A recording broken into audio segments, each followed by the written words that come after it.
Hi, everybody. Happy Saturday. This is Women Atheists Unload, a show for all intersectional women and those who support us. My name is Mary Byler, and I will be your host today.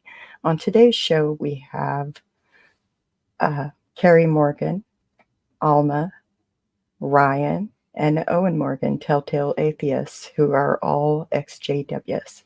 And we will be discussing some of the ideology and theology and the origins of Jehovah's Witnesses. So grab yourself a snack, get comfy, and let's unload. Welcome to the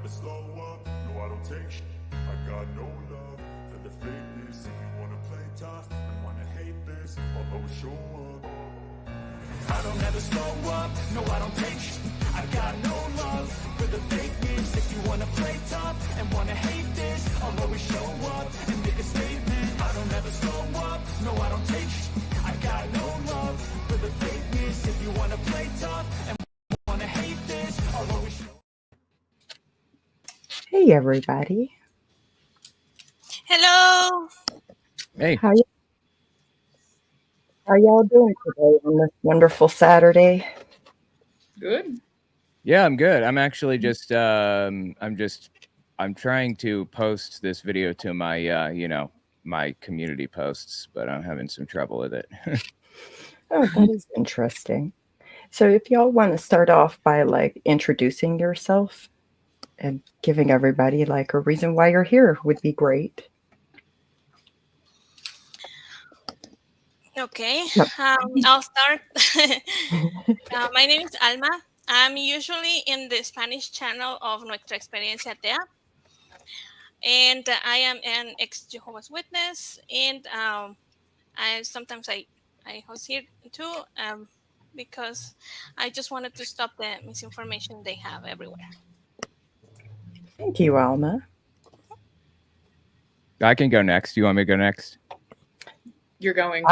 You're going. Okay. You don't have a choice. It was taken out of your hands. Yeah, I'm Owen Morgan, ex-Jehovah's Witness. Been talking about it for many years. I think I'll be on my 8th year on YouTube pretty soon, or maybe 9th. I don't remember.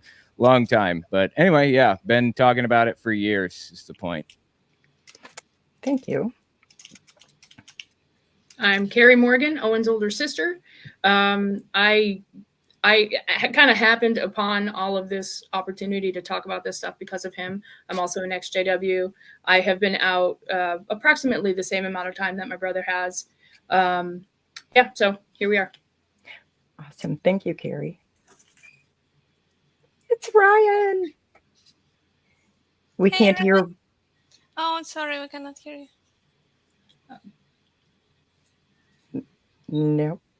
No. Oh, it's not working again. Darn. I don't know. Well, hi, Rion is an ex-JW. I actually got the privilege of meeting Rion at a demonstration in Harrisburg, PA.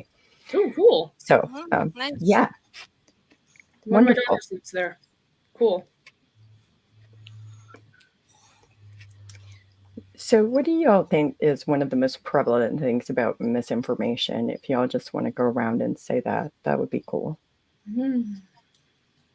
You want to go in the order that we started? Sure. Okay.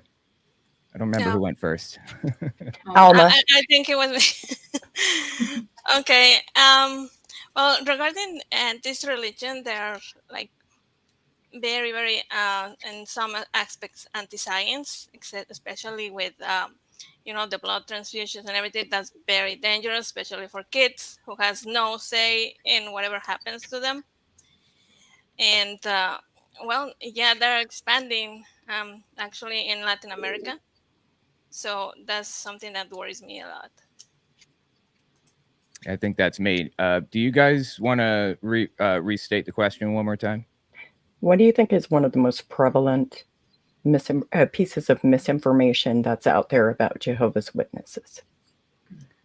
I feel like that, a lot of people have a very positive view of them.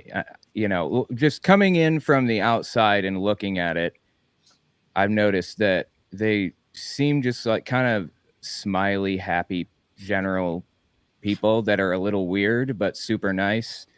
And that has worked to their advantage. The kind of nice persona that they've fostered. and that's given them free rein to do some really destructive stuff.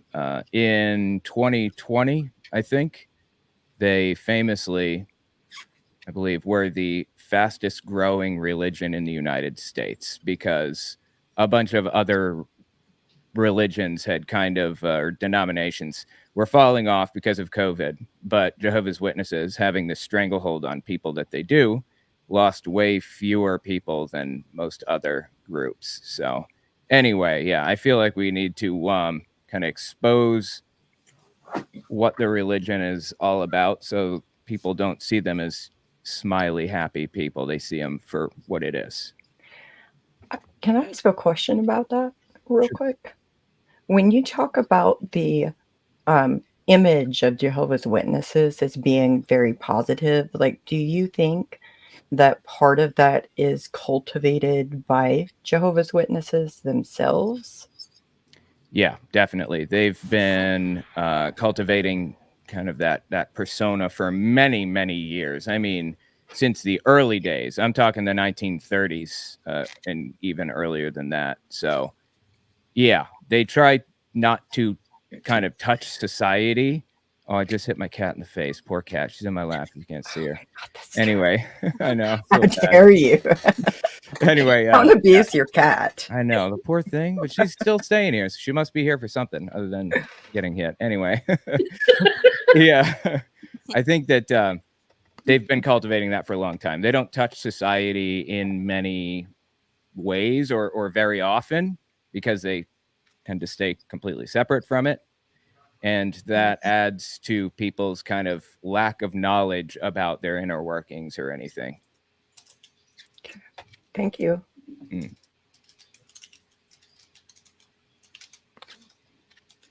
And Carrie? I would agree with my brother. The whole "it's not a cult" thing kind of plays into one of the questions that you had on your list earlier about how their belief or the fact that we're taught to follow a group of men is what makes it not a cult, and that's not true. It is a cult. Do you think that impacts people who are experiencing harm within the group and even outside of the group when they have that favorable perception? Oh, yeah. Yeah, it means that they don't, well, because of that, it took me a very long time to realize that this is not a mentally sound group of people that I really should be around. And so therefore, I stayed in it until I was in my early 30s. And I think that's the case for a lot of people. That's interesting. Because they're kind of using like that public perception and that image. Leaning into that. Yeah. And they're leaning into that. And then when you try to address the harms caused by it, like, does that go into when you've experienced abuse, for example? If you report abuse, does that have an impact there? Yeah, of course, because people tend to say that the person that is reporting is probably a nuisance, or they just want to adhere to the religion, or they're just one, like the classic, you just want to sin, or you just have a grudge against the people in there, and that's the reason why you're saying these things. But that's I think that image, that wholesome image of happy people, well dressed, going to church on Sundays, are like the main issue for everybody who are speaking up, because we're seeing like the aggressors, the mean people who are against those. Yeah. The mean people? Oh, Yeah. yes. Yeah. My mom has a very specific view of me and my personality that's like fostered by the religion. Yep. You know, I consider myself like a pretty honest, straightforward person, but you know, I saw my mom for the first time in a long time recently, and I feel like she just thinks like I'm a complete scumbag. Like not that she like hates me or anything. I don't think that's the case. I just think that she thinks that the worldly personality is like that. Like that's just part of the package deal. And I don't really blame her for that. You know, I blame Jehovah's Witnesses for kind of instilling that into people. I mean, I certainly thought that about ex-Jehovah's Witnesses especially, but even worldly people, like that's just that's how you view people. So because the us versus them mentality always encourages othering people that don't belong to your group.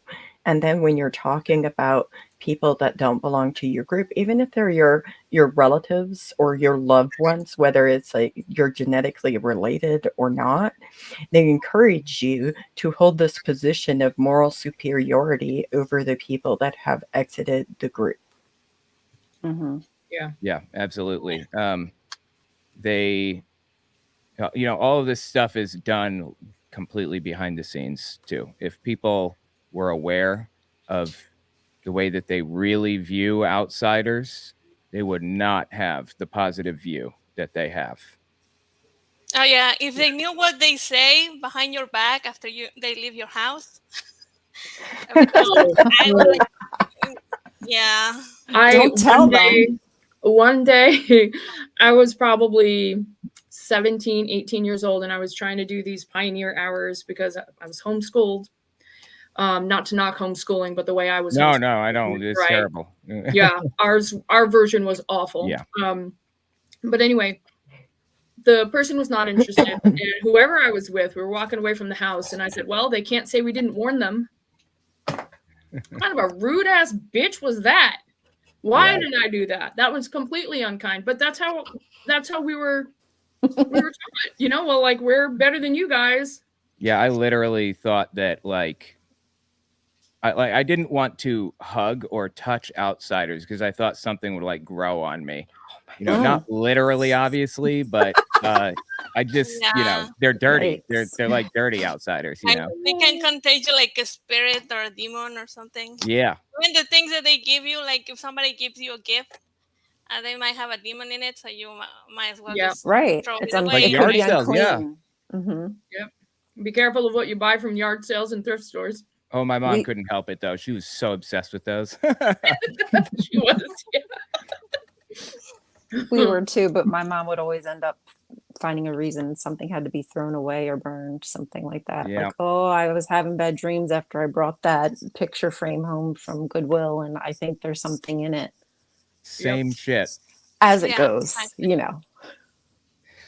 My underwear, my used pants are possessed by some spirit of some old person somewhere, I suppose. I don't know, some crotchety old dude. It's because of the Jezebel spirit, huh? Yes, exactly. Jezebel spirit. Especially the pants. Like proud Jezebel. Jezebel. Yeah. And they think that like burning something is going to fix it too, like you mentioned. And I pictured this when I was little. I remember imagining like demons just floating out of this object and stuff, because that's such that's absolutely how I don't know about other witness families, but that's absolutely how Mom kind of put it out to us. Yeah. I just so much. What a crazy like experience looking back at all of that, you know? Oh my God. I know. We made it out. Yes, we did. Congratulations. Thank you. My brother had a Smurf. Oh no! The Smurfs, yeah, the blue Smurfs. It had to go away. I don't know what happened to it. It just disappeared.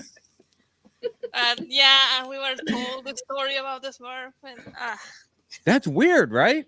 How it's such a ubiquitous story. Yeah. We all knew it. It was just one of those old tales that people passed along of a Smurf getting up and running out the Kingdom Hall. Bizarre. Yes, or biting people on the way out. Oh yeah, or cursing or something. Yeah.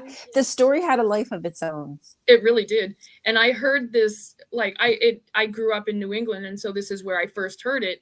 I moved to Texas in 1998, and some other little witness girl that I knew said the same thing, and she was shocked. She was like, "Oh, you guys know that story too?" Like, Wow, that was Yeah. kind of Well, like an eye opener we for were me. in Mexico Same. City and we knew the Same. story. Well, I do have a question though. Was it almost like the Smurf story was like playing a game of telephone? I probably so. Yeah, In I would many think so. ways, from That's what congregation to makes it hard. congregation, being Yep. like transmitted. Yeah, just kind of like religion and gets adapted. Yeah. Mhm. Yeah. Like it had the same fundamental principles. Right. But Smurf in the I, Kingdom Hall, where he should not be because it's associated with The devil. demonic possession. Yes, spirits, casting spells. Gargamel was a wizard, or I'm not really sure Something exactly. like But Yeah, that, or a wizard. priest, or, Yeah. yeah. And he Yeah. created the Smurfs. I could go on about Smurfs all day. It was my I favorite. tried to Smurf lore, I love it. I tried to find the answer to these questions, like where did the Smurf story come from? I really wanted to understand. Someone's and- laid claim to that. I know, Really?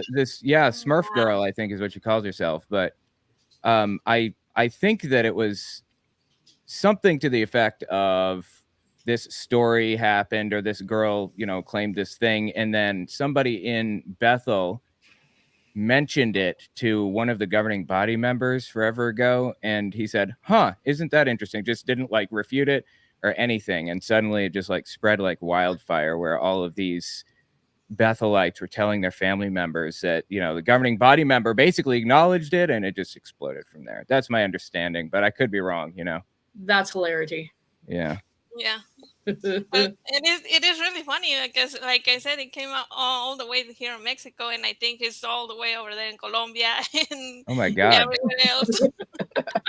But I think it's kind of typical of like JW culture to have stories like that are just something that somebody probably made up. How many times do the brothers get up on stage and they tell you some fantastical story out in field service and the change of heart that somebody had, like The story know, with the sister who goes to the door by herself and there's two angels, and so we all knew that story. That one too. Yes.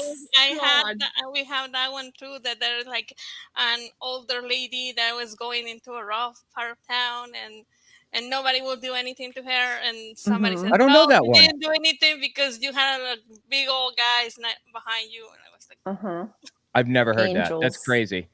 Yeah. I remember thinking like, I guess you probably can't get hurt out in field service, even though people pull guns on you and want to punch you in the face. Yeah, that happened to one of our brothers. Yeah. Yeah, he was 15 Shotgun, I think. at the door with another 15-year-old kid in the hall, and the people at the door answered it with a shotgun and told him to get off his porch before they shove a shotgun up his ass and blow his brains out. It's crazy to say to a 15-year-old so graphic, kid, right? Like, oh Yeah. my God. Yep. So violent. To a 15-year-old boy. Violent. and in my congregation, there was this old lady that she was like, I think she was legally blind. And she was like knocking doors and something. And one woman just opened the door and threw a bucket of water. And I think he used the water to clean their floors or something, but it was dirty water. Oh, At this lady, just like that. that's not nice. Without saying a word. And they just locked the door again. And It's terrible. forgot about That's it. disgusting. Well, you kind of put them Do you- in that victim mentality when you do that stuff totally. too, though. Yep. You trigger them, and they think like, "Oh, this is that persecution It's I was warned persecution. about." Yep, Mhm. our mother is all about the persecution. Yep. And of course, I was chased by dogs with the circuit overseer. Carrie, have I told you about this? I don't remember. I feel like it's vaguely familiar. Yeah. I was out in free to the, tell us. circuit overseer. As everybody here knows, just if an audience doesn't, circuit overseer, super high ranking, and it's like really, it's an honor to go in service with them, right? So when they visit, they try to get all of the kids in the congregation involved Yes, and Ryan. interested. Yeah. So anyway, I was chosen Yeah.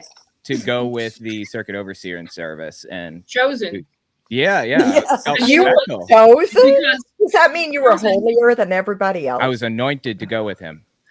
Wow. because probably Wow. because our family history was such trash. Yeah. They wanted Wow. to help build you up spiritually. That would be Super my bad reputation in the congregation. Yeah. Absolutely. Oh, So- so help the poor little guy. Oh. Mhm. Yeah, he lives. They in took pity on you. Yeah. Oh, Super nice of them, right? so kind. So I go in service. I'm walking to the door with the circuit overseer, and we hear the garage door open, and he like looks at me and he says, "Run!" So, this dude's like 80 or something. So he and I are like running back to the car, and as we get in, we see a dog like coming around the corner. I mean, I was like 10. How could somebody do that to like a 10-year-old? What's wrong with people, right? Yeah. Which, and to build on that, that kind of experience, knowing what you guys have gone through, knowing what I've gone through, going door to door is part of why I don't really get angry when they come to my door, although they haven't in many years, thank God. And why I don't really get angry when they've got their stupid carts set up at Texas State, where my child is a student, because it's hard. It's really hard. Not all of us want to be doing that. I certainly didn't. I can me either. Feel pretty confident. Yeah, I was gonna say I feel pretty confident that you didn't want to do it either. So I have compassion for them as people, as a whole, as a group. It's awful. It's terrible. Get out of it. Individually, they are just people. So here's a question. For me, whenever they come here knocking at the door, I will talk to them, and I'm not interested, and then go away. But that's it. I'm not like going to argue with them and anything. Yeah. I live in New York City, in Manhattan, as most people know, I imagine. But there are Jehovah's Witnesses that stand in the subway stations with their little carts and stuff. I think that they're probably, I haven't been visited by Jehovah's Witnesses in like but 10 years, maybe, like a really long time. 2011 for me. I think it's probably because they're moving away from like door knocking and moving toward cart witnessing. That's my assumption. Moving back to cart witnessing, because that's how they did it way early on too. Yeah. Sandwich boards and all kinds of stuff. Yeah, and it's probably better for them, safer, because people don't really take kindly to you coming on their property and stuff, Yeah. So, like getting a gun pushed in your face, right? Yeah. Yep. I don't like opening my door for people, so I can't imagine people wanting to open the door to me. Exactly. There's two things that I think of when you talk about this. One is like the persecution complex, and how when you are violent towards people who are knocking on your door and responding with like dogs chasing you, the shotguns in your face, stuff like that. That's not right. I don't care who you are. That's not right. Like, that's not how you respond, right? Yep. I went from 0 to 100 in a snap.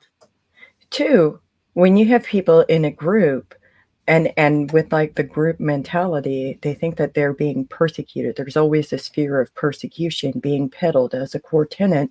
And then when you respond in those ways, are people then reinforcing that persecution complex and making it more difficult for people? Yeah, I would say absolutely. I agree. Any kind of any perceived persecution adds to it, compounds on top of it, and of course they go around and tell all of their fellow Jehovah's Witnesses about what happened. So it just gets worse and worse and worse. And they'd make something up if there weren't any, if there wasn't any persecution, but being persecuted the way that they legitimately are makes it that much easier either way. Yeah. And then when you talk about, like, you were specifically sent out with the circuit overseer as like an act of kindness, were you also expected to be grateful for that? Oh yeah, I was super excited. I was so happy. Like, oh my God, I was chosen to be with the circuit overseer. It was great. Did you jump up and down? Yeah, I did. Threw my hands in the air like I just didn't care. So there's a lot of that. Clicked his feet together as he jumped. So anyway, our family did not have a good reputation, and I didn't realize that until like way later. We just, I guess, weren't good Jehovah's Witnesses. Same kid. Yeah. Same. It's just that every time one of those guys pay you any attention, it was like, oh wow, like Christmas. You had to sit up, do it right. Yeah. Good JW. Mm-hmm. Yeah. Well, you don't have, like I say it all the time, there's not much of an opportunity to really get any kind of accolades, regardless of who you are, even if, like, from child to an adult, like, there's not really anything that you get a pat on the back for. But whenever somebody who has some kind of authority or hierarchy or whatever comes into the Kingdom Hall, it's like, oh, if I can just get them to recognize me and all the, you know, how good I am at the door or how many magazines I place or how well I give this talk, yada, yada, yada. Like maybe there'll be something for me. And you get like, you know, 2 seconds of like an applause or something. Yeah, 100%. Oh yeah. Even Yeah. adjusting the microphone. Yeah. You know. Bravo. The privilege. The privilege. Privilege. Yep. Privilege. Yeah. Or Well- them going to your house to dinner, it will be like, whoa. You know, Oh, you I feel- always hated that. It was so awkward. Like those conversations are the worst. Like I can't go back to that. Like I don't know how y'all feel, but I cannot go back to that mundane circular type conversation. It really just I'm hurts here my for that. brain. Yeah, fully agree with that. Hmm. You know, I think our family had like a different reputation at different times. Like when you were part, like when you lived with us, Mhm. I think it was a different reputation in Connecticut than it was when it was just me basically in West Virginia. Do you think? Or what was the reputation like for Not us? great. We weren't looked at as spiritually strong or anything like that. Everybody knew Dad was abusive.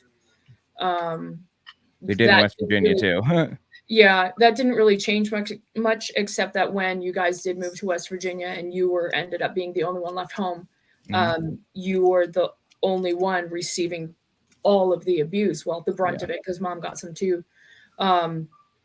Up in Connecticut, it was, you know, me and the other two, it was kind of spread out, and you being the baby were favored, which that's a whole nother subject. Yeah. That's not even related, you know? Yeah. So you didn't see, or well, not really, you didn't really get what we got. No. Yeah, I didn't at all until It was way spread later. out a bit, you know? Yeah. And maybe less focused, because up in Connecticut, oh, you know, they've got 87 kids, only 4 of us. They've got 87 kids and it's the whole group. And then in West Virginia, it became very quickly only you. Yeah. And I think the focus was more intense, maybe. It was a little bit bigger, more noticed, because there was only you. There weren't four little children distracting and you know, mixing up perception, I guess. Not that perception was mixed up, but it was spread out. Yeah, that makes sense. Yeah. And Mom definitely, you know, dealt with abuse when I was when it was just me and Mom and Dad. She definitely did, but it was more like more emotional abuse. I don't think he had the twig and berries to do the physical abuse to her at that point. He shoved her plenty. But oh yeah, I mean I saw it, of course, but Yeah. it was less common than when I was younger, I think. I would agree with that. Yeah. Well, and did the people with power in the congregation, like, did they know about the abuse? Oh Yeah. yes. They knew. I told this story before. I don't know who's heard it, but It's in your book. yeah, it's in my book.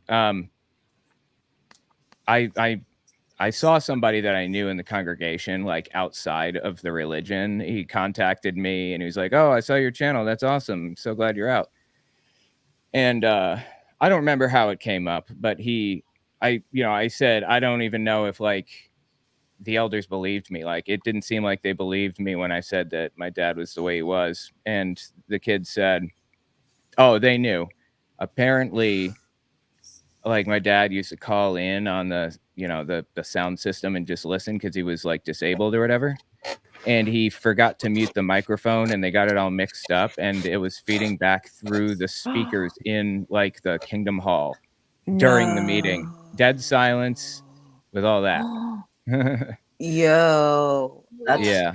that is, wow, that's some tea. The even worse part is like they definitely, obviously they knew, but they kept, first of all, nobody told me they knew. And second, they kept like telling my mom to go back to him, or not giving her a solid answer on anything or Jehovah gets whatever. divorcing. Yeah, and finally, when I was like, I don't know, 16 maybe, the last time I got into it with my dad, maybe 17, the elders said to her, "You have scriptural justification to leave him." I mean, you know, it'd been happening since Carrie was a kid, but now she has it, you know.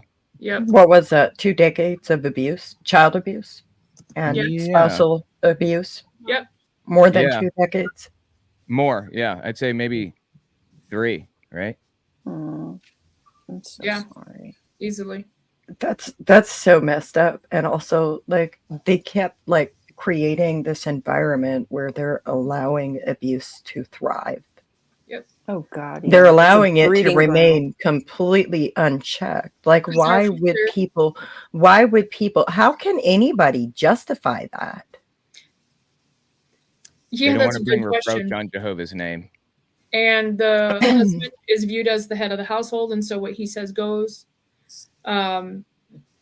Baptized brothers baptized 16-year-old children have more say than an 85-year-old woman whose husband has been an elder or some shit, because he's baptized. It's very And man, misogynistic. yeah. Yeah. Even if he's not baptized, I wouldn't be surprised if he's just pulling the D card. Right.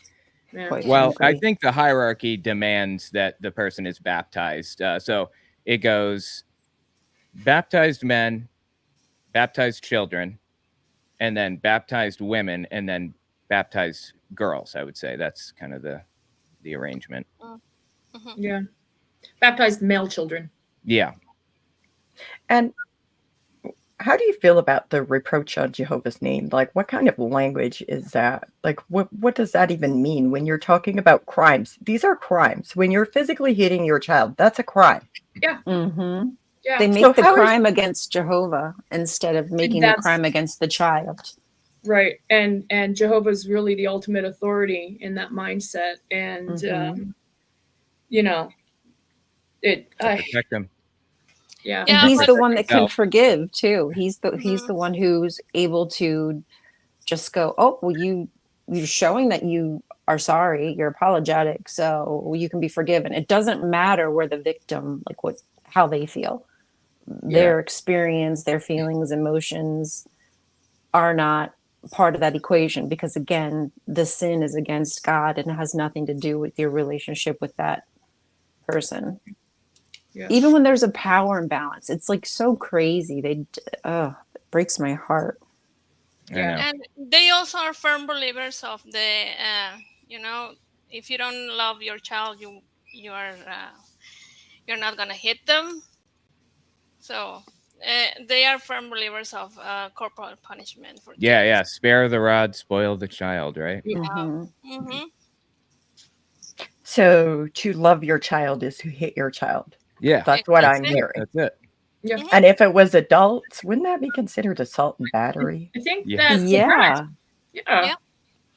Yeah. And you Weird know, how that aside works. from all of that, research shows that like hitting your kids doesn't actually accomplish anything. Like it makes it worse. Yep. There are way better methods of disciplining kids than that, actually productive ones. So, but that doesn't really matter because Jehovah's Witnesses read it in the Bible, spare the rod, spoil the child. So that's what it is, right? Yep. Yeah. Mm-hmm. Yeah. In my case, it just made me better to on hiding stuff. I will hide everything I did because all the other kids were snitches too. So I didn't have any friends at all. I couldn't have any friends in the congregation. Same, So basically. Yeah, because everybody's looking at everybody else and being like, well, you're doing this wrong, so I'm going to go tattle on you. Yeah. Well, because they have to have the enforcers. If like the governing body didn't have the people who are the enforcers and the people who are giving them that power and enabling them to maintain that power, the group wouldn't function the way that it does. It could no longer function that way. Mm-hmm. Yep. It's all intentional. Control. Yep. Yeah, that's why control. when I started to have friends at school, it became very difficult for me because I had to hide that I was talking to them. And anytime that the other kids, the kids from the elders will see me, or like, oh, you were talking to whatever from the school. And Yeah. When I was younger, I remember there were some kids in my congregation, but they were, they didn't like me, or they weren't, I don't know. We just didn't hang out. Anyway, I used to take my bike over to my friend Patrick's house from school. He was just like a couple houses down. And he would record Pokemon because he had a VCR and a VCR tape. And he would record it all day because it played 30 minutes before we, got home off the bus. And I'd go over there, we'd watch it together. And one day my parents follow me on my bike to see where I was going. They see the bike in the front yard. Uh-oh. And then they, I couldn't go out anymore because I was hanging out with a worldly kid. That was probably for the best. I mean, he had a big box of M80s that we used to blow things up. Oh, God. I don't know where he got a big box of those. Fire and explosives. Yeah. They save you from losing digits, I guess. Maybe that was bad association. I don't know. I'm going to lean into that. Right? That could have actually been a good decision. He was actually an okay kid in the end, but yeah, probably shouldn't have been around the M80s, Yeah, but did you have fun? Did you die? It was so fun. And no, I'm still alive, luckily. So that's good news. Always a plus. So when you talk about, like, I hear you guys talking about bad association, like, don't bring reproach on Jehovah. Mm-hmm. Are there more examples of like loaded language that you use that people within Jehovah's Witnesses use? Because like I'm always fascinated by the language. Worldly's one of them. You know what? Yeah, worldly. What's funny to me is that like hearing that reflected back from you, Mary, as loaded language is kind of eye-opening because I've never really thought about this loaded language in that manner before. I've never thought of that or considered that as loaded language. In my head, that's just how we were raised. It's what they said. Okay, so when you say don't bring reproach on Jehovah, what does that do psychologically for you?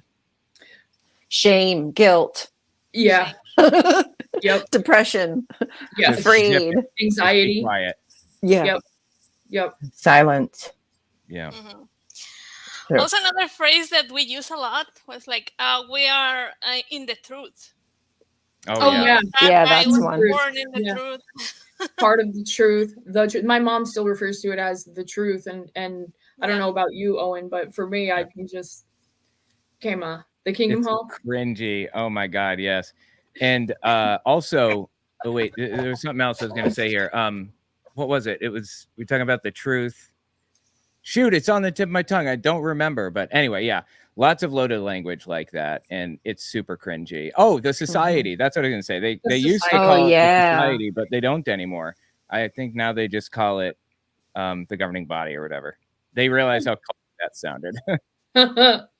There's a lot of language like that you don't realize until you come out of it and you're in a conversation with somebody and you use the term like worldly or something and people are like, what are you talking about? Yeah, like you kind of guesstimate maybe what worldly means. But a lot of people, it's like, wait, what does that mean? But to me, if somebody had used that language accusatory against me, I'd have been like, oh God, what am I wearing? Oh goodness, my boobs might be out, or like, what's showing? What am I doing wrong? Did I say God bless you when somebody sneezed? What am I doing that's so worldly? It could have sent me in a spiral. Yep. In the chat, some of the things they're pointing out, loaded language phrases, waiting on Jehovah. Theocratic warfare. Theocratic warfare. Yes. Weird. Did you guys have that? Putting on the new personality? New personality, yep. Mm-hmm. Because we're in a cult where there is secret language. There is sacred language. That's really typical of what cults do. Are you on the same mission that we are? Like, do you know the secrets? Oh, you don't know the secrets? Don't worry. I'm going to show you how you can get to paradise. And, this is all the beautiful things about our religion. But, you don't realize you're being inundated with this terminology that will be spun against you eventually, and held, and you'll be held accountable to these words that you didn't realize you were being fed, that have a totally like different kind of meaning.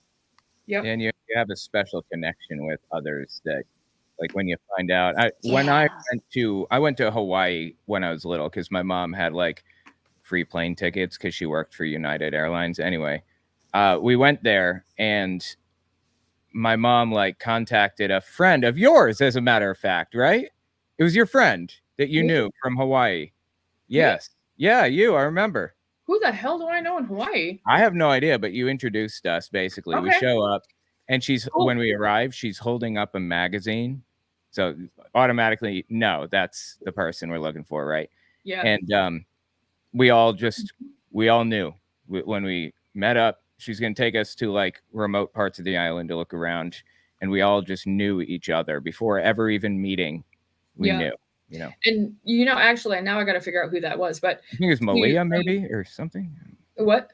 Maybe Malia. I don't remember what her name is. Now. Oh, I do. That name helps a lot. Yeah, I know who it is. For while you guys walked up and you automatically knew this lady, I feel like since we've been out, when I connect with friends who are ex-JWs, we have the same level of trust somehow. But in a much more sane way. I went to visit my friend Carrie in Arlington a couple of weekends ago, took Thomas up to tour her college, and her husband is not a witness, has no exposure to it besides Carrie. And he was unsure at first. They're super cool people, love them to death. But he was like, are they okay? Like, you haven't seen this lady in 25 years. And Kara was like, well, yeah, we're fine. We were in her brother's wedding together. But beyond that, we just have that kind of implicit trust because of where we came from, what we got out of, that common ground, that common bond. And where are we now? How much better off are we now? Wow, we've come so far, But yeah, we have that trust even among other ex-JWs, which I find interesting. Yeah, like Donald Glover, Childish Gambino. He's an ex-Jehovah's Witness. Yep. A whole bunch of people. Well, and I have a question. Like, do you think part of that is because when you come from a group like that, the group's norms are so pervasive that when you meet other people who have experienced the same, it's less laborious on you, less draining on you emotionally to have conversations and meaningful connections with them? Yeah. Right. Totally. Yeah, That's absolutely it. Definitely. Yeah, example, when I started to watch like atheist content, actually Owen's channel was one of the first that I started to watch. Yeah. Because when I heard that it was out of the Jehovah's Witness religion, I was like, well, there is somebody who understands what I went through. Yes. Right. Yep. So, Don't have to explain it. Just know. Yep. Mhm. Yep. And there's I think almost a familial bond in that instance. And is it trauma bonding? Yeah, maybe. But again, look how far we've come. Look what we came out of. Look where we are now. So it doesn't have to be all, oh, woe is me. We went through so much shit. Yeah, we did. But look where we're at now. We're so much better off. So much better off. Yeah, absolutely agreed.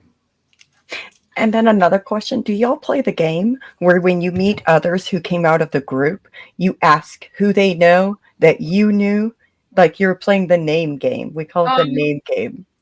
I can't say I've actually specifically asked anybody, but yeah, like, oh, what congregation were you in? Oh, I'm sure I knew so-and-so. In fact, I've lived in this little small Texas town for about 6.5 years, 7 years, maybe. I don't know. I lost track. But I recognized some old lady at a freaking restaurant here over the summer as someone who had attended the assemblies and stuff in San Antonio, or maybe in the conventions in Belton. I don't know. But I recognized her. Obviously, I'm not going to talk to her. I didn't know her, but I recognized her. And it made me wonder, what congregation, who's connected, how do I know her, stuff like that. Because in some level, you're gauging whether or not it's safe to approach the person. Yeah. Yeah. It's a big fat no. Yeah, we will see a lot of people in conventions because they I don't know, in Mexico City they will make a really big ones in stadiums, and you will meet a lot of people in there. Yep, and it's oftentimes like the same.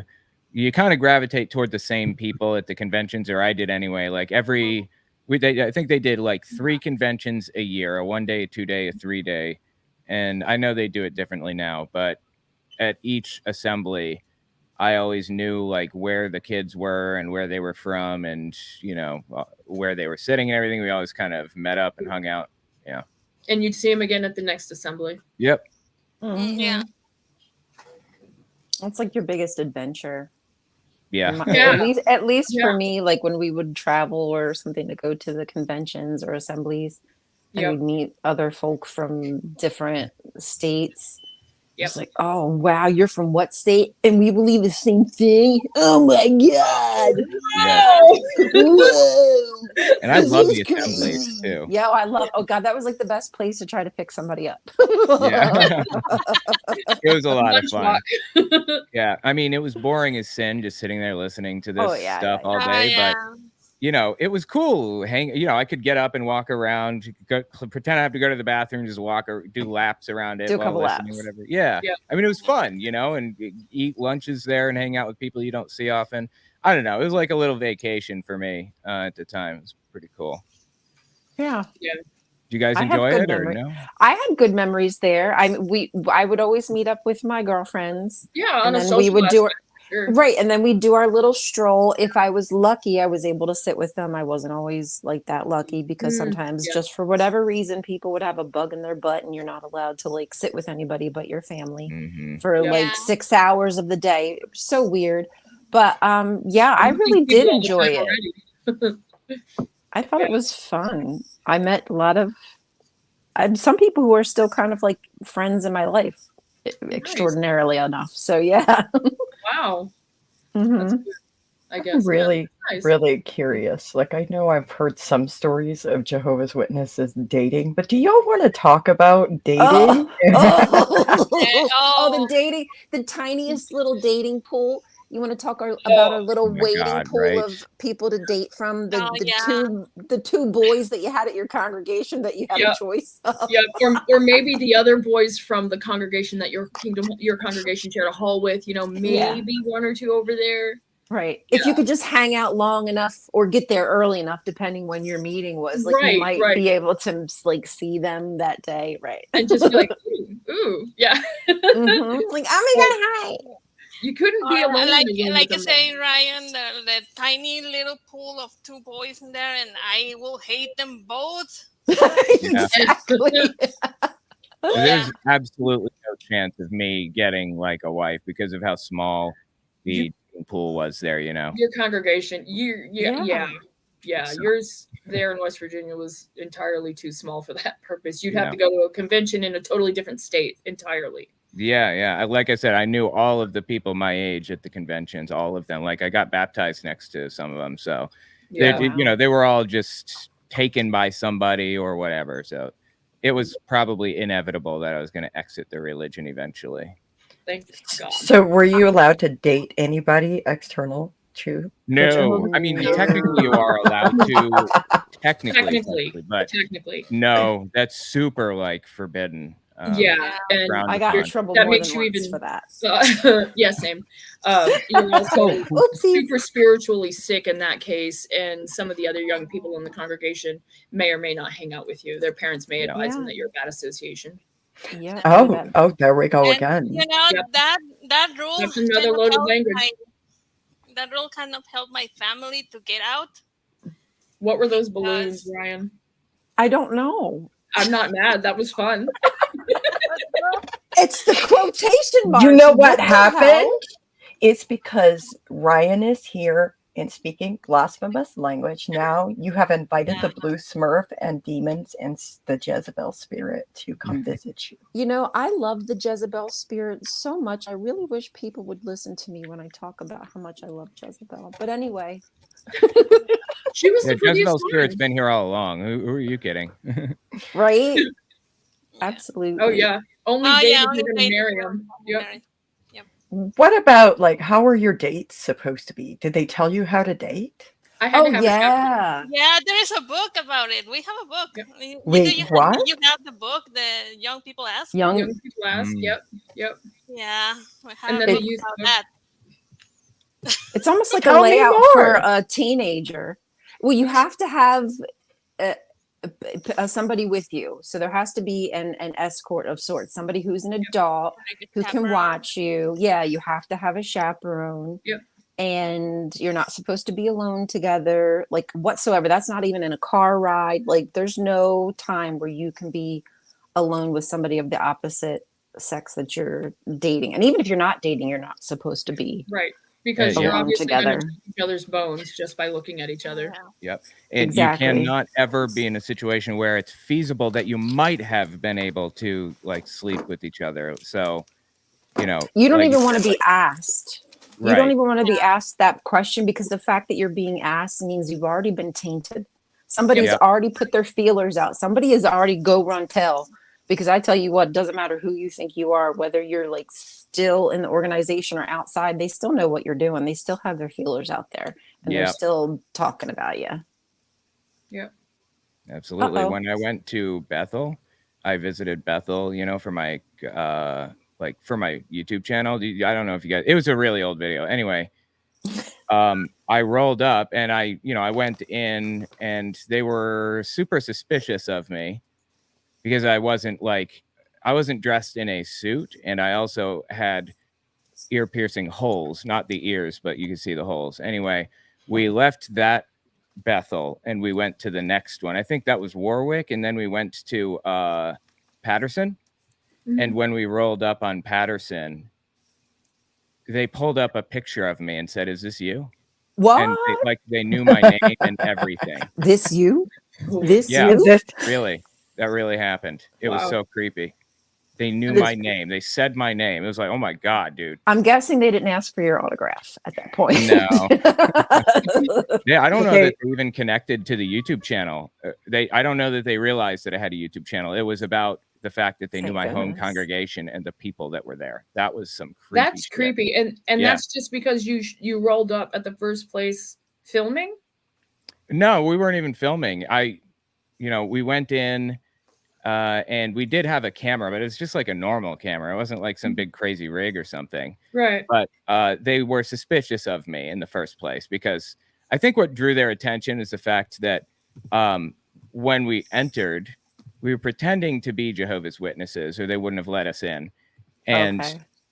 when we entered, they were singing a new song that had not been released publicly yet.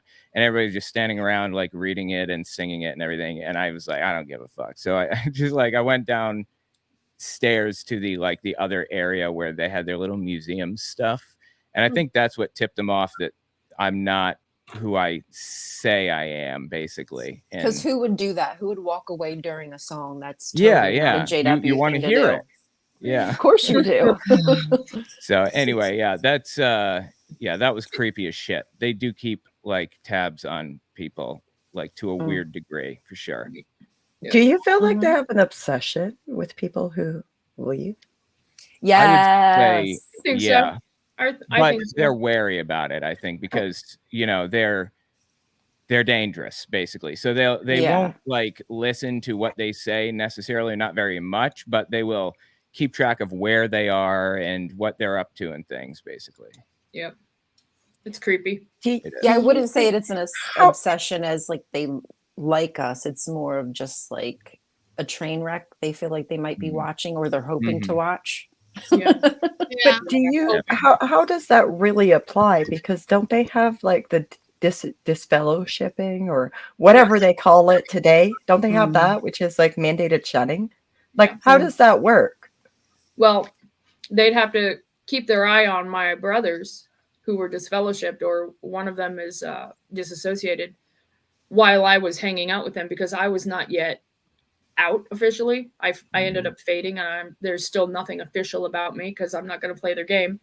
But they'd have their eyes on anybody who is associated in any way with a disfellowshipped person or someone who loved. Yeah, just trying to ask questions, put out feelers, see if they can get any kind of information at all about people that are around them or were in the same place, see what's happening. You know, again, they're not going to like pay attention to what apostates are saying, because that's of course forbidden. But they will most definitely try to track information down and follow up and stuff. Yeah. Yeah. Yeah, now they've called it removed. They've tried to change the lingua around it. On that one. And also, recently they kind of softened their stand on that one. You can say hi. What happened in Norway? Mm-hmm. Yes, yeah, they had correct. to soften it. So now you're allowed to greet people. So congratulations. Yeah, and people have definitely misunderstood that too. And like some people selectively, I think like my mom, interpreted that to mean that you can now just talk to people as long as they're not like outright apostates, like, you know, Jehovah hating people or whatever. But you know, they misinterpret that and think that it's kind of free license to just kind of talk to whoever now, though it's not. And they probably want there to be some misinterpretation with it, because maybe now they can point to story. Oh, well, look, this mom and this daughter are now talking. So, you know, we said it's, you know, they're following the guidelines to the extent that they choose to, you know, follow our biblical, I guess you should say, interpretation of God's word. So they probably enjoy that. So they can't really be held accountable. Of course. Yeah, absolutely. And I'm sure, as all of you know, there's this big court case in Norway where they're under fire basically for their shunning practices. They lost the ability to operate as a religion in Norway, basically, which means they can't marry people effectively. Like, they can still meet, they can still hold their meetings and pass out their literature and everything. Literally nothing is different, except now they don't have the legal authority to marry people. You have to get like an officer of the court to actually do the marriage. And also they don't get free money from the state because there's no separation of church and state there. So they lost their grants, man. And and I think there's a possibility that it was going to go that route for other countries as well. Yeah. So they knew that they had to start to try to maybe make it a little more nebulous what this idea of removed or disfellowship. Oh, this is what it was, but you know, we're moving forward and we're progressive. But meanwhile, again, we don't necessarily know what's being preached in the congregation, and every congregation, regardless of what they say, is going to interpret it differently, intentionally, because that control will still be there. Yep. I do want to show up the site with the documents. And you said that we don't really avoid know JW. Yeah, this website has all the letters and everything that they're sending to the congregations. And they have a lot of information here that you can check out. Most of them have been taken from people that are still in the religion, like they are physically in, mentally out, but they're still like sending this information out for the people to know what is going on. Like example, I was telling you here that they have this document as how parents can protect their children from misuse of blood.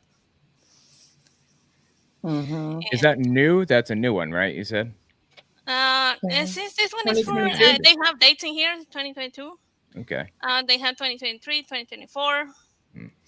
I just mentioned how to handle serious wrongdoing in the congregation. This is new one. Interesting. So, that's an interesting one, I'm sure. Yeah. And they have everything in here published. So, yep. You want to, what's the link to that? And the name of the site is avoidjw.org. Okay. And they have the documents right there. Okay, awesome. I'll put it on the chat later. They're quick with it too. They drop those links in the articles that they put up really quickly. Like they had the annual meeting, like the breakdown and whatnot of it, like the next day or maybe even the same day. I'm not even sure, but it was very quick. Crazy, yeah. That's interesting. And this site, I remember that at one point the Jehovah's Witness started to not put the letterhead on their communications, so they could say, "Oh, we didn't say that." Right. Yeah. And recently, from what I heard, somebody in the XJW community, or I mean, could be pretending to be of the XJW community, put something on Reddit about like a fake letter, elder's letter of sorts, saying that they were now allowed to celebrate birthdays. So you do need to be cautious that you don't just believe everything that is put out, because people are doing creepy things like that. Yeah, I don't know who would do that anyway. Yeah, I saw that. That's what I don't know. Like, that's what makes me wonder. Like, I would hope that it maybe seemed but real. It makes me feel like it must be a JW, but I could possibly see an XJW doing it too. Yeah, I don't know. That's true. It'd be interesting to figure it out. Yeah, and of course they're like opening up to a lot of things now. They added those 2 new governing body members, like, I don't know, last year maybe, and then they added 2 more governing body members like a week ago or something like that. More white men. Like, I don't know about you guys, but sometimes my mayonnaise gets a little plain, so I love having extra mayonnaise just to make it more spicy. Black guy though. They got the one black guy. They do have one black man. Yes, I apologize. I missed the diversity. I blinked for a second and it just like went right past me. Jesus. Oops. Do you feel like you would benefit from some Chipotle in your mayonnaise, like Chipotle mayonnaise? Please, a little Dijon, if you will. I can't. Make me hungry over here. Me too. Same here. I'm getting hungry now. We had a couple of good questions in the chat. A little bit earlier, Kat asked if they think that demons are in us when we leave. She worded it a little bit nicer than that. I can't find it now, but I don't think they necessarily think that we have demons in us, but certainly we've been exposed to Satan and the demons, and so therefore we are now influenced by them. And sometimes influenced by it. Yeah. There it is. Yeah. I think it depends on the family, because I remember some families weren't as focused on demons like my mom seemed to be, or my dad seemed to be, like talking about them all the time, like, oh God, are we under attack by demons? And right. Like, so I think that probably could be another one of those things, that it really depends on the mentality. Yeah. Yep. And if somebody comes out and they're like very vocal about their opposition to the religion, and it's like obvious, then they'll think that there's a demon involved for sure. But generally, just people leaving, I'd say no. I'm actively looking for demons. I am telling you, if you have a demon friend and you could send them my way, please let me know. I'm looking for a buddy. But they seem to be avoidant of me, and it seems unfair because I thought I could just go to Goodwill and pick up an old pair of underwear and and no, I've worn all the old underwear and nothing's happening. So try a dresser. Try a big piece of furniture. Okay, I will show a mirror. Yes, an old mirror that might reflect a demon back to me, a demonic face back to me. Thank you. I will try that.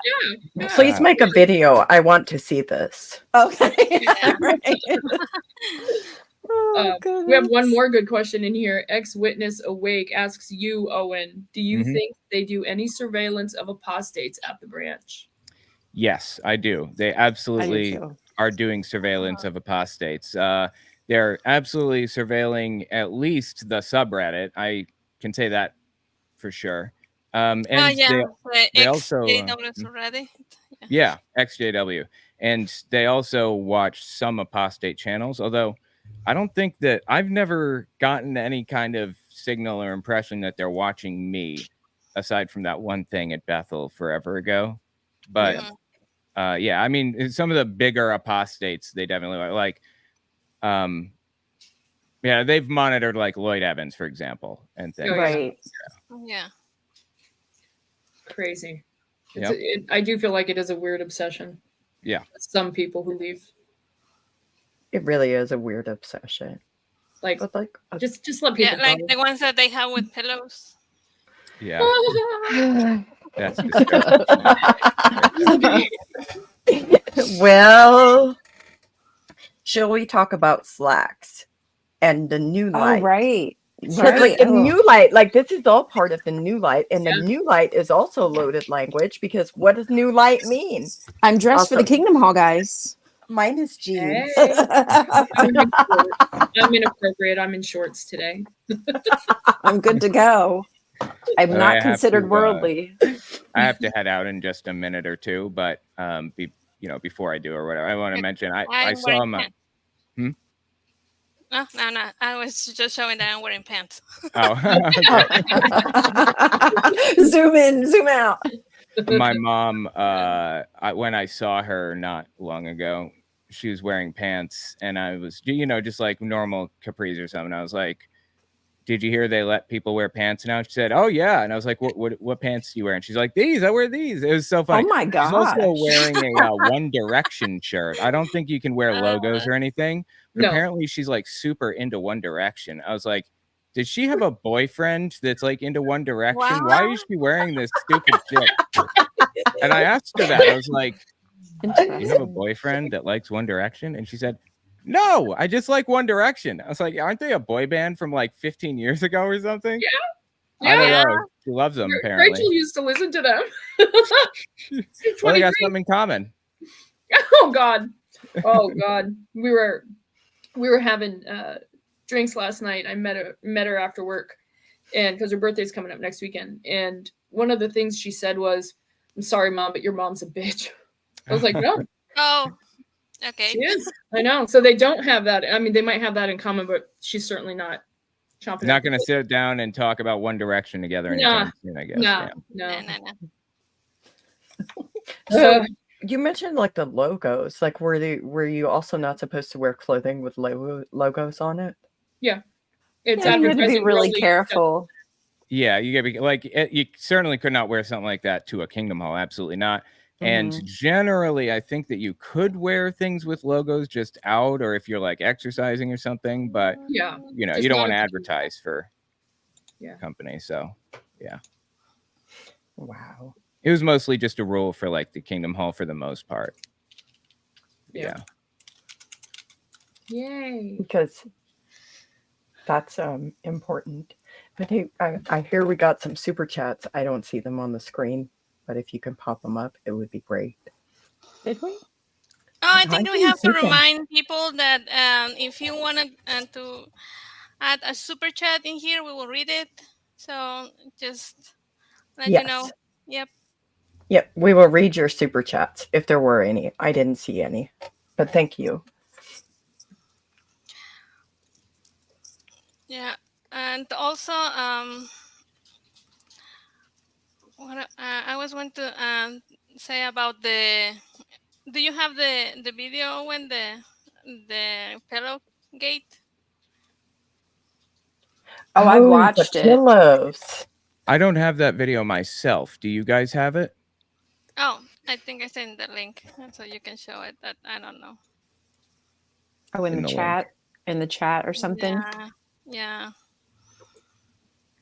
Okay. But I mean, I think that's the kind of stuff that happens to people. They get sexually repressed and they're doing, different. Hey, whatever. You want to hump a pillow? Go for it, honey. Like if that like makes you like excited and happy and you're not hurting anybody, that's like cool with me. But I think that goes to show you that a sexual repression and purity culture really hurts people. Yeah. that It's is not good for deeply people. disturbing shit. Yeah. Mhm. I actually have one more question about the dating. So with the dating, were you allowed to touch people that you were dating, or were you supposed to keep a proper biblical distance? Proper biblical distance, leave room for the Holy Spirit. I think you can hold hands at a certain point, Yeah. And I think you can kiss quickly once if you're in front of other people and you've been dating for like 9 months or something. Yeah. But if you're dating for 9 You are months, going to then get married. yeah, you're already married at 9 months. Yeah. Like you're probably married after 3, honestly. So Oh my Yeah. God. You're not usually engaged long because, you know, you're thinking about. Yep. Yeah. Because you're not allowed to do any of that and figure out whether this partner is going to work or not. yeah. Do you think that plays into situations and scenarios being brought up by, like, wasn't it Anthony something, Antonio or something? What was his Morris? name? Tight Pants Tony Tony. Morris? Tight Yeah, pants that one. Tony. Tight Pants. All I can think of is Tight Pants Even Tony. you know Tight Pants Tony. Well, I blame all my ex-JW friends. Like they made sure I know about this Not because me. You know, he was removed from the congregation, or I'm sorry, Yeah. from the governing body, but my mom had some intel on him, surprisingly. Intel. Oh. Spill the tea, spill the tea, spill the tea. I asked what was going on with him, and she was like, oh, somebody in my congregation knows him personally. And so she said that he's serving as an elder in a congregation where his daughter is. Like his daughter is in this congregation, I think in North Carolina. And he's just like a normal elder now, just living out his life as an elder. So yeah. Oh, he has so much wisdom to bestow upon the I know. congregation. I'm certain. So much We're alcohol. blessed to have him. Oh my God. Don't you feel like women need to hear about these tight pants too? That's a good point. Wow, this applies to women now, huh? Yeah. Well, they had the new light. Yeah, so you got to be Yeah. careful about how tight your pants are, I would assume. How tight were your mom's pants, Owen? Pretty loose, actually. Surprisingly pretty loose. So yeah. Okay. So see, they can't be too revealing, Right. Yeah. but at least more relaxed, I guess. Yeah. God forbid you see the shape of a woman, because you know a man just can't focus when he Yeah. sees the goddess body revealing herself. Yeah. It is so I guess stupid. that Puritan way of thinking, that was what got my mom out of the congregation entirely. Oh, really? We had a problem with the kids, with the elders' kids. They were like already 17, 16 years old, and they were bullying my brothers, who were at that time 9 and 10 years old. And my mom went to ask the elders to do something about it. And you know what the elder did? It was just like, stand up in front of the congregation and say, we're asking for the parents of other kids to control their kids. But then we have our daughters kissing boys outside our home. Basically being sluts. And my mom knew that they were talking about me. Because, one of my friends gave me a kiss outside my house one day. And, everybody knew about that. And I was like a charlatan. big sinner. Yeah. Yeah. So, and my mom got so angry that she got up from that meeting and left. And she never came back to the... Good. Are you saying Something your to mom people out. rage quit? Yes. Yeah, she rage quit. Yes. She rage quit. Yes, she did. She said, Unfortunately, they "Escape." still believe in everything, that they just don't go to the religion anymore. But they still right. believe there is a God and a Jehovah and whatever. Interesting. Yeah. How did your mom keep up with New Light? They just think that they are following what the religion told them, but they just don't go to the meetings anymore. Huh. So they might not get updated in a timely manner. Yeah. Okay. Exactly. Might not even accept the new light at all, I would guess, if Yeah, I they wonder. just kind of stuck in time, Yeah. Yeah. That's interesting. Yeah. Did you have the video loaded? I forgot about I that. have the video loaded. I'm not. Do you guys want me to play it? Sure. Yeah, Sure. Okay, cool. Tag, you're it. You guys should be able to see, right? I want to see this. Can you? Is it audible to you? Yes. Okay, cool. Let me just turn it up because it's kind of quiet on my end. All right, let's step back. Does there have to be an orgasm for it to be considered masturbation? Suppose a brother starts rubbing his genitals against a pillow. He gets an erection, but stops before having an orgasm. Is he masturbating? Yes. Okay, this is so deeply disturbing. Oh my God. Yeah, that's the end of the video, I guess. It was only 45 seconds, but there was a whole big long thing with it that was, it was like a big, I don't know, hour-long episode that they gave out, that they gave the people. And it's just an hour of that, like drawing out very specific situations. Like, if you're in a locker room and both of you are naked, is it gay to like rub one of your shoulders or whatever? No, that's not gay. And it was just so ridiculous. Oh my God. Wow. Yeah, that guy drew the short straw, huh? That elder there. He was just a messenger. Yeah. Yeah. And it was so funny, that clip. What happens if you're in the shower and you drop the soap? Does that make you gay? Yes. If there's another person involved in the equation, yes. Right. If there's somebody else in the shower with me. Oh, it's so stupid. I mean, but how are you going to get to the shower with another person if you're not allowed to like even like be alone to date? Like you're always chaperoned. Well, I was meaning like in a gym shower or something like that. Yeah. Like men can be alone, of course, like no problem there. Because there's no gayness. There's no gayness. Yes. No, it doesn't exist. Yeah, I could sleep over at my girlfriend's house. That's fine. Because no big deal. We're Y'all just can not sleep gay. in the same bed too? You're just not Oh, gay? we showered together. Me and my girlfriends would shower together. We're not gay because it doesn't exist. It's not That's real. practicing kissing. We're not gay. People are ridiculous. It was a holy kiss. That's what I'm hearing. Mm-hmm. In the name of Jehovah. Yes. Sharing the love. It's Bringing agape back love, some right? PTSD over here. Yeah. PTSD. no. I'm sorry. Are you No. okay? Yeah. Shall we send in a rescue squad? Tap out. Does the rescue squad have brownies? What kind of brownies? Edibles? So, Yeah, any like- brownies at all. Take literally anything, even edible. If the rescue squad has brownies, then send them on in. Cool. We can't. We're just having sword We fights. can't- Not gay. Oh my God. That's funny. I love it. You Nice one. I'm nice thinking one. like maybe that wouldn't be considered gay in their world because they're It might not. they're not like, I don't know, enjoying it or whatever, right?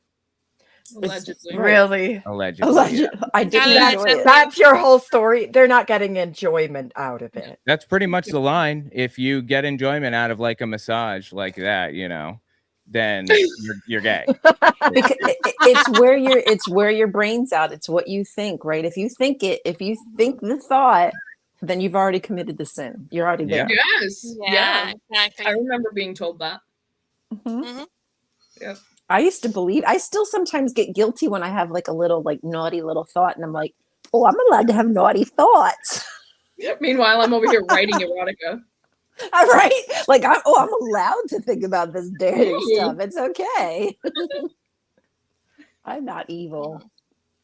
You're not Nice evil. to be on the outside. in all Jezebel spirit. So thank God. It is nice to be on the outside. Yeah. Life is so much freer. It's more interesting. It's more beautiful. Yeah. And you're not constantly wondering, like, am Looking I over your shoulder. doing something wrong? Yep. Am I going to get into paradise? Or have I just like ruined? I said a swear earlier. Is that going to like ruin my chances or whatever? Mhm. Yeah. And like Yeah. how long? Like okay, say the swear word does kind of count against you. Mhm. How long until you reset? Like, do you reset the next day, the next prayer? Like, what are the rules Next prayer. here? You ask Okay. for The next forgiveness, prayer for and then forgiveness. you have remorse and you repent. Maybe you need a judicial committee. Yeah. Oh, The heart condition thing. Your heart's Condition, got to be in the right place. Like if you said the fuck word by accident, then it's not a big deal. Yeah. What if I say it by accident like every 5 minutes? Yeah. Yep. Then it's clear, sister, your heart is not in the right place, and you need to do some rigorous prayer and study and talk to Jehovah about what you're feeling inside. So yeah. I've heard that going out in service really cures what's ailing you. Are you depressed? Go out in field service. Yeah. That's real. That is real. Yeah. That's real. So basically, I'm dealing with something that is an actual medical condition, and now the solution is for me to do more labor, free labor. Yep. Is your husband beating you? Go out in field service. Yeah, it's probably all that go out and field service shit that's making you depressed anyway. Because once I left, wow, I no longer needed medication. Not to say that's the resolution for everyone. Right. By all means, please take them. But for me, it lifted a whole lot of that guilt and anxiety and just I'm not good enough kind of crap. Guilt is a hell of a burden, dude. Yep. Like that stuff just eats away at you. Like you feel like you have burning ulcers in your stomach sometimes, just from all that anxiety of feeling like, and you know, you're so steady worried about yourself, right? Like, cause it's always about being selfish that you don't even have the time to really reflect on what is happening in the world around you and how maybe you could help your fellow human and what you could really do to maybe service and make life better because I'm just such a bad. You're course correcting and you're policing your brain like over and over that you never really grow as a person. At least that's how I felt. I feel now that I'm really starting to work those brain muscles that I never did before, and I do have like more clarity. Like sometimes it doesn't seem as peaceful. Like it's great being free, but like now I see like all the bullshit that happens around me with my tax dollars, which enrages me. So like that's a whole nother like, oh God, I stepped out of one cult and into like another cult. Well, yeah, frying pan fire. Right. But at least now I'm in control of my own mind. I make my own decisions. I'm able to take in the information, critically think about it, and digest it versus just being told what to do, when to do it, how to do it. Yep. Absolutely. Very freeing, 100%. And yes, the guilt that you feel in there. What about Fred? Yeah. Oh my goodness. Sorry, I'm just laughing at what Fern said. Yeah, I'm sorry. We have a super chat from chat. Mark, Agnato, and that. Fern. Thank you both. Go ahead, Alma. Yeah, in my case, that kind of guilt, the guilt of thinking of everything that kept me believing in the religion for years after my child was passed away. Oh, because I thought that it was something that I did. Yeah, I'm so sorry. So they will. I beat was you up. every day just blaming myself. Just like I said, it eats away everything. Yep, it does. It affects every part of your life, and that's intentional, seems to me. And it changes like your chemical makeup. I honestly think that I was just, I mean, I still kind of think I'm in a PTSD brain function. Like I'm still trying to get out of that like vicious cycle. But it was just always in like this cyclical like highs and lows. And sometimes it's really difficult to get out of that cycle. At least I seem to sometimes struggle with it because it always felt like that's, well, the end of the world's coming tomorrow. And then the next day, you know, you go out in service and things seem peaceful and it's back down to here and it's fine. Yeah. We're always living in fear. On a roller coaster, just all the time. Well, then when you're raised in that environment, like we form our viewpoint of the world during childhood largely by like the people around us, both within our religious groups, within our school groups, and then even just when we go out into the world and we're doing things like y'all were talking about doing field service, like even that helps shape your perception of the world around you. So if you've grown up in this environment that taught you that everybody is out to get you, except for this group, it makes sense to me that you would still have the thoughts about, and intrusive thoughts about, being afraid of the world. Yeah, absolutely. Yes.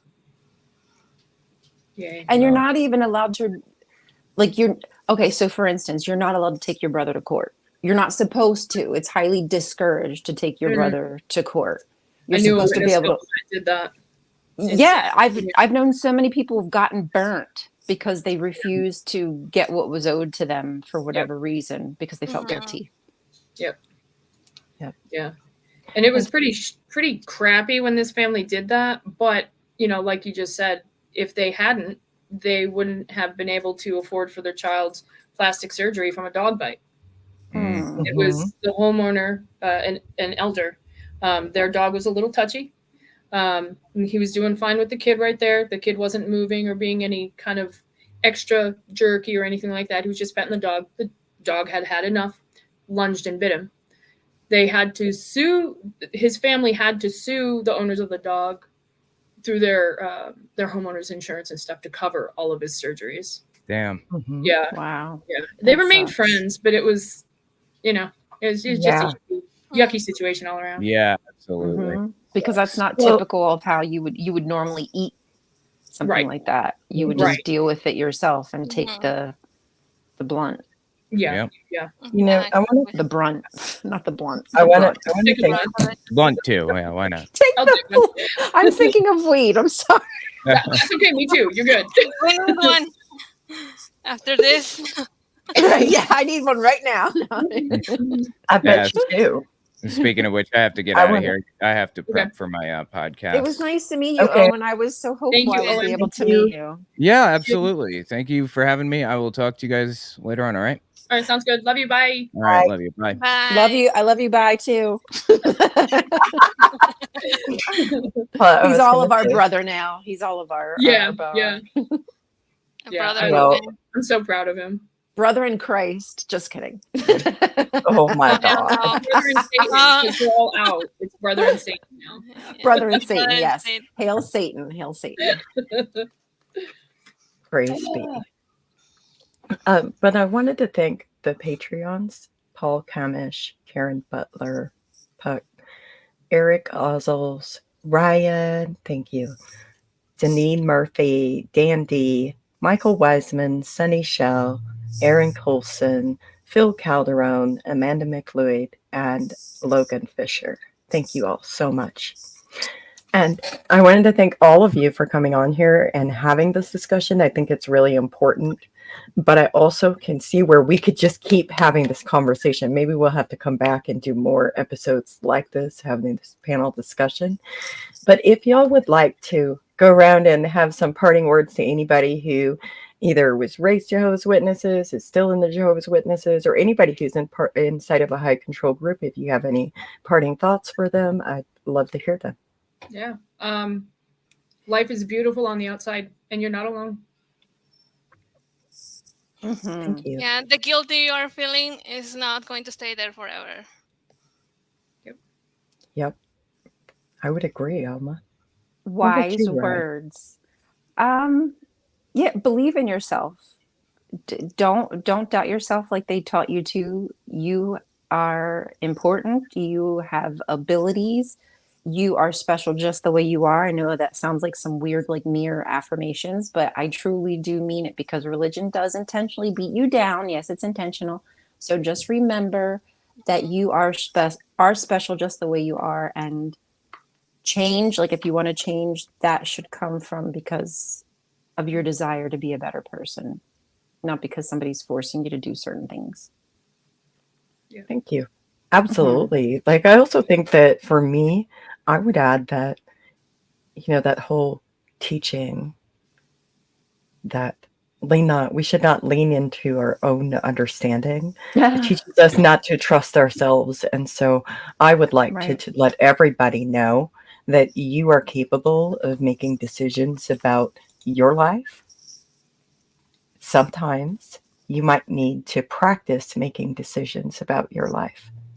And it might be difficult, and sometimes you might feel like you're imperfect and you're failing. Well, you know what? To be human is one of the things that we do is we make mistakes. We go through life and we make mistakes. And then when we have access to more information, we are able to challenge our own beliefs. And that's a beautiful place to be. Yep. I agree. I agree. Mm-hmm. All beliefs should be challenged. Everything can be questioned. Everything should be able to be questioned. Authority should never be unquestionable. And Ex-Witness Awake said the same, life is difficult, but worth living and living free. Oh, I absolutely agree with that. Yep. And Mark said, assume nothing, question everything, start thinking. Seth Andrews, the thinking atheist. Yeah. Like, you are allowed to do that. Yeah. Yeah. And if your beliefs are true, maybe when you examine them critically, they would hold up against that. Wait, how are you It's doing just an idea. How do you do this? Like this. That's a, This wait. this one is you do peace and then just curl your Sure. pointer finger. Oh, There yeah. you go. You got it. You got it. Nice. Yay. That's like that's the hip new way. That's the new way. Thank you. Anyways, Usually, yeah. I'm just Yeah. trying to make the Thank- hearts come on the screen. thank you all so much. I've really enjoyed this Thank you for conversation. hosting. Oh, it's an honor. Yeah, you did a great job hosting. Thank you so much. Thank you.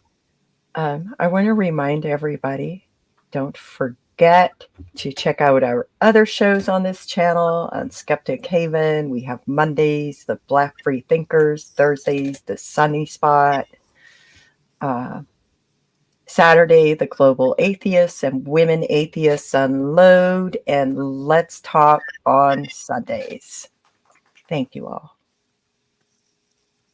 And tomorrow on Let's Talk, we have Neil, the 604 Atheist, and Thomas Westbrook, Holy Kool-Aid at 7 Central. Call in and join us. Oh, that's going to Both be of lit. them lovely. Lovely. That's individuals. exciting. Be there, be square. Yep. Make it happen. Make it happen, Captain. Get on it. Have a beautiful Saturday. Sinful Saturday. Bye. Bye. Slow up, no, I don't take shit. I got no love for the fakeness. If you wanna play tough and wanna hate this, I'll always show up.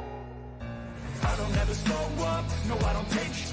I got no love for the fakeness. If you wanna play tough and wanna hate this, I'll always show up and make a statement. I don't ever slow up, no, I don't take shit. I got no love for the fakeness. If you wanna play tough and wanna hate